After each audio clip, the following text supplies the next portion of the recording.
Për të ardhur drejt tek kjo gjendje lumturie shpirtërore, duhet ndjekur disa rrugë fetare, disa të tjera natyrore dhe disa të tjera praktike.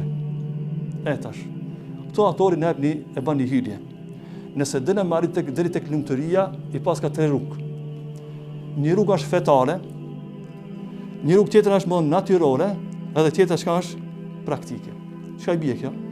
Kjo i bie më thonë fetare. Ne kemi disa bindje fetare, që këta neve na bëjnë të lumtur.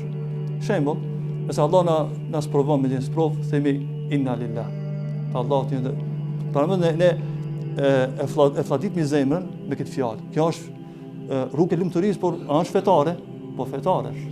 Besimin ka der, besimin në Allah, besimin në urtësinë e Allahut, çdo sa që ndodh me kaderin e Zotit. Këtë këto, a janë fetare? Fetare. Po janë njëtë ku janë edhe rrugë marrë drejt tek lumturia. E kupton më? Kemi disa çështje natyrore. Shembull, dikush nga natyra janë të butë. Po ka dikush tjetër nga natyra është i ashpër.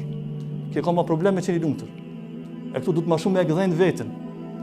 Edhe e sheh disa njerëz, nëse nuk janë fetar, po njëri është i butë natyrisht, tjetri është i ashpër. Ky që është i butë natyrisht, që makollaj, më shpejt butë i lumtur. Ai që më thon është i vrasht nga natyra, ai e ka shumë vështirë më thon me marrë drejt tek lumturia. Prandaj disa rrugë janë nga natyra. Allah na jep disa gjëra që ti më thon bën të lumtur.